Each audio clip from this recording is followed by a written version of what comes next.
Hello and welcome to day 88 of the Daily Bible Verse. Today's verse is 1 Chronicles chapters 11 to 14. David becomes king over Israel. All Israel came together to David at Hebron and said, "We are your own flesh and blood.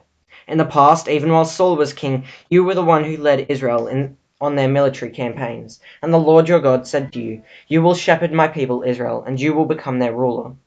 When all the elders of Israel had come to King David at Hebron, he made a covenant with them at Hebron before the Lord, and they anointed David king over Israel, as the Lord had promised through Samuel. David conquers Jerusalem. David and all the Israelites marched to Jerusalem, that is, Jebus. The Jebusites who lived there said to David, "You will not get in here." Nevertheless, David captured the fortress of Zion, which is the city of David. David had said, "Whoever leads the attack on the Jebusites will become commander-in-chief." Joab, son of Zeruiah, went up first, and so he received the command. David then took up residence in the fortress, and so it was called the City of David. He built up the city around it, from the terraces to the surrounding walls, while Joab restored the rest of the city. And David became more and more powerful, because the Lord Almighty was with him. David's mighty warriors. These were the chiefs of David's mighty warriors. They, together with all Israel, gave his kingship strong support to extend it over the whole land, as the Lord had promised. This is the list of David's mighty warriors. Jashobeam, a Hachmonite, was chief of the officers. He raised his spear against 300 men, whom he killed in one encounter. Next to him was Eleazar, son of Dodiah, and the Ahahite, one of the three mighty warriors. He was with David at Pasdimim, when the Philistines gathered there for battle. At a place where there was a field full of barley, the troops fled from the Philistines, but they took their stand in the middle of the field. They defended it and struck the Philistines down, and the Lord brought about a great victory. 3 of the 30 chiefs came down to David to the rock at the cave of Adullam, while a band of Philistines was encamped in the valley of Rephaim. At that time David was in the stronghold, and the Philistine garrison was at Bethlehem. David longed for water and said, "Oh, that someone would get me a drink of water from the well near the gate of Bethlehem." So the three broke through the Philistine lines, drew water from the well near the gate of Bethlehem, and carried it back to David. But he refused to drink it. Instead, he poured it out to the Lord. "God forbid that I should do this," he said. "Should I drink the blood of these men who went at the risk of their lives?" Because they risked their lives to bring it back, David would not drink it. Such were the exploits of the three mighty warriors. Ashibai, the brother of Joab, was chief of the three. He raised his spear against 300 men, whom he killed, and so he became as famous as the three. He was doubly honored even above the three, and became their commander, even though he was not included among them. Benaiah, son of Jehoiada, a valiant fighter from Kabzeel, performed great exploits. He struck down Moab's two mightiest warriors. He also went down into a pit on a snowy day and killed a lion. And he struck down an Egyptian who was 5 cubits tall. Although the Egyptian had a spear like a weaver's rod in his hand, Benaiah went against him with a club. He snatched the spear from the Egyptian's hand and killed him with his own spear. Such were the exploits of Benaiah, son of Jehoiada. He too was as famous as the three mighty warriors. He was held in greater honor than any of the 30, but he was not included among the three. And David put him in charge of his bodyguard. The mighty warriors were Asahel, the brother of Joab, Elhanan, son of Dodo, from Bethlehem, Shamoth the Hararite, Helez the Pelonite, Ira, son of Ikesh, from Tekoa, Ebiezer from Anathoth, Sibekai the Hushathite, Eliah the Ahohite, Mahariah the Netophathite, Heled, son of Baana the Netophathite, Ithiah, son of Ribiah, from Gibeah in Benjamin, Benaiah the Pirathonite, Huriah from the ravines of Gash, Abiel and Arpathite, Asmaveth the Bahurite, Eliahbah the Shalbonite, the sons of Hashem the Gizionite, Jonathan son of Shaghi the Hararite, Ahiam son of Sakar the Hararite, Eliphal son of Hefer the Mecharathite, Ahijah the Pelonite, Hezro the Carmelite, Nahiah the son of Esbiah, Joel the brother of Nathan, Mibhar the son of Hagri, Zelek the Ammonite, Nahariah the Berathite, the armor-bearer of Joab, son of Zeruiah, Ira the Ithrite, Gareb the Ithrite, Uriah the Hittite, Zabad the son of Ahiah, Adinah son of Shizah the Reubionite, who was chief of the Reubenites, and the 30 with him. Hanan son of Makkah, Joshaphat the Mithnite, Uzziah the Ashtarathite, Shammah and Jeiel, the sons of Hotham the Ariorite, Jadiel, son of Shimri, his brother Johar the Tizite, Eliel the Mahavite, Jeribai the Joshavite, the sons of Ilnam, Ithmah and the Moabite, Eliel, Obed, and Jasiel the Mesobite.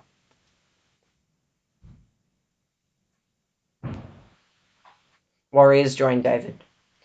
These were the men who came to David at Ziklag while he was banished from the presence of Saul, son of Kish. They were among the warriors who helped him in battle.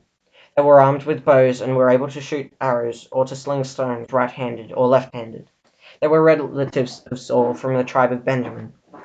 Ahiezer their chief, and Joash the sons of Shema the Gibeathite, Jeziel and Pelet the sons of Azmavath, Berekah, Jehu the Anathothite, and Ishmai the Gibeonite, a mighty warrior among the 30, who was the leader of the 30. Jeremiah, Jahaziel, Johanan, Jozabad the Gederathite, Eluziah, Jerimoth, Bealiah, Shemariah, and Shephatiah the Haruphite, Elkanah, Ishai, Azarel, Joezer, and Jashobim the Korahites, and Joliah and Zebediah the sons of Jeroham from Gedor. Some Gadites defected to David and at his stronghold in the wilderness. They were brave warriors, ready for battle, and able to handle the shield and spear. Their faces were the faces of lions, and they were as swift as gazelles in the mountains. Ezer was the chief, Obadiah the second in command, Eliab the third, Mishmanah the fourth, Jeremiah the fifth, Attai the sixth, Eliel the seventh, Johanan the eighth, Elzabad the ninth, Jeremiah the 10th, and Machbanai the 11th. These Gadites were army commanders. The least was a match for 100, and the greatest for 1,000. It was they who crossed the Jordan in the first month, when it was overflowing all its banks, and they put to flight everyone living in the valleys to the east and to the west. Other Benjamites and some men from Judah also came to David in his stronghold. David went out to meet them and said to them, "If you have come to me in peace to help me, I am ready for you to join me.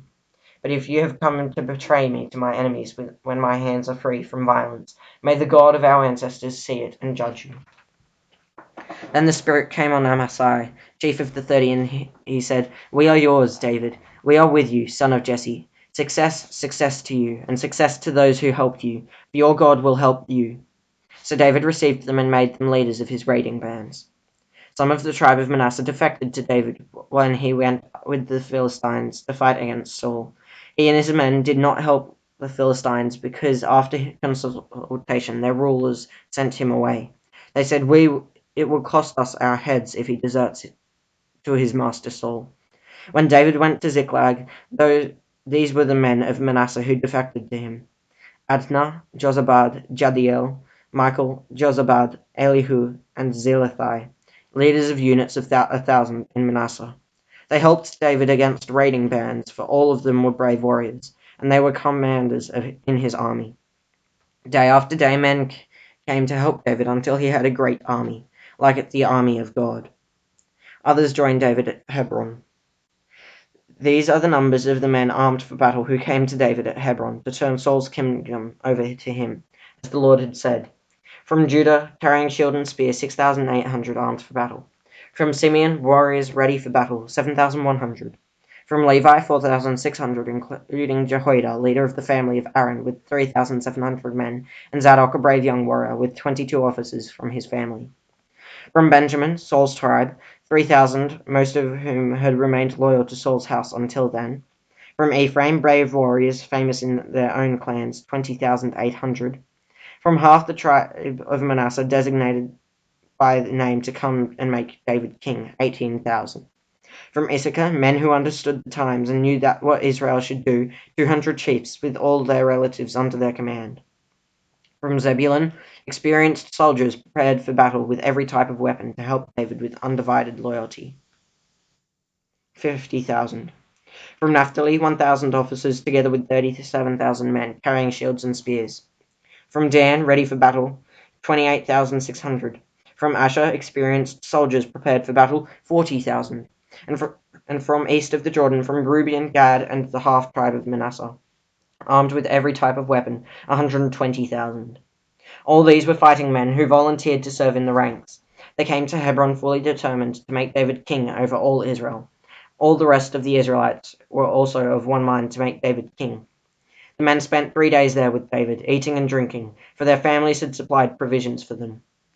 Also their neighbors from as far away as Issachar, Zebulun, and Naphtali came bringing food and donkeys, camels, mules, and oxen. There were plentiful supplies of flour, fig cakes, raisin cakes, wine, olive oil, cattle, and sheep, for there was joy in Israel. Bringing back the ark. David conferred with each of his officers, and commanders of thousands and commanders of hundreds. He then said to the whole assembly of Israel, "It seems good to you, and if it is the will of the Lord our God, let us send word far and wide to the rest of our people throughout the territories of Israel, and also to the priests and Levites who are with them in their towns and pasture lands, to come and join us. Let us bring the ark of our God back to us, for we did not inquire of it during the reign of Saul." The whole assembly agreed to do this because it seemed right to the people. So David assembled all Israel from the Shihor River in Egypt to Lebo Hamath, to bring the ark of God from Kiriath Jearim. David and all Israel went to Baalah of Judah, Kiriath Jearim, to bring up from there the ark of God, the Lord, who is enthroned between the cherubim, the ark that is called by the name. They moved the ark of God from Abinadab's house on a new cart, with Uzzah and Ahiah guiding it. David and all the Israelites were celebrating with all their might before God, with songs and with harps, lyres, timbrels, cymbals, and trumpets. When they came to the threshing floor of Kidon, Uzzah reached out his hand to steady the ark, because the oxen stumbled. The Lord's anger burned against Uzzah, and he struck him down because he had put his hand on the ark. So he died there before God. Then David was angry because the Lord's wrath had broken out against Uzzah, and to this day the place is called Perez Uzzah. David was afraid of God that day and asked, "How can I ever bring the ark of God to me?" He did not take the ark to be with him in the city of David. Instead, he took it to the house of Obed-Edom the Gittite. The ark of God remained with the family of Obed-Edom in his house for 3 months, and the Lord blessed his household and everything he had. David's house and family.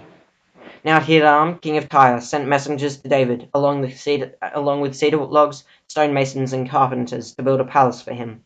And David knew that the Lord had established him as king over Israel, and that his kingdom had been highly exalted for the sake of his people Israel. In Jerusalem, David took more wives and became the father of more sons and daughters.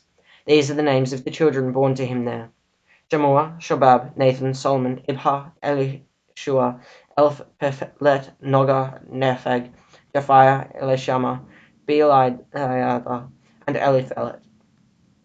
David defeats the Philistines. When the Philistines heard that David had been anointed king over all Israel, they went up in full force to search for him. But David had heard about it and went out to meet them. Now the Philistines had come and raided the valley of Rephaim. So David inquired of the Lord, "Shall I go and attack the Philistines? Will you deliver them into my hands?" The Lord answered him, "Go, I will deliver them into your hands." So David and his men went up to Baal Perazim, and there he defeated them. He said, "As waters break out, God has broken out against my enemies by my hand." So that place was called Baal Perazim. The Philistines had abandoned their gods there, and David gave orders to burn them in the fire. Once more the Philistines raided the valley, so David inquired of God again, and God answered him, "Do not go directly after them, but circle around them and attack them in front of the poplar trees. As soon as you hear the sound of marching in the tops of the poplar trees, move out to battle, because that will mean God has gone out in front of you to strike the Philistine army." So David did as God commanded him, and they struck down the Philistine army all the way from Gibeon to Gezer. So David's fame spread throughout every land, and the Lord made all the nations fear him. So thanks for listening, guys. Make sure you hit that like button, subscribe, and click the little notification bell if you do. If you want to listen to any of the other podcasts in the playlist, there will be a link in the description, as always. Have a good one, guys. Doc out.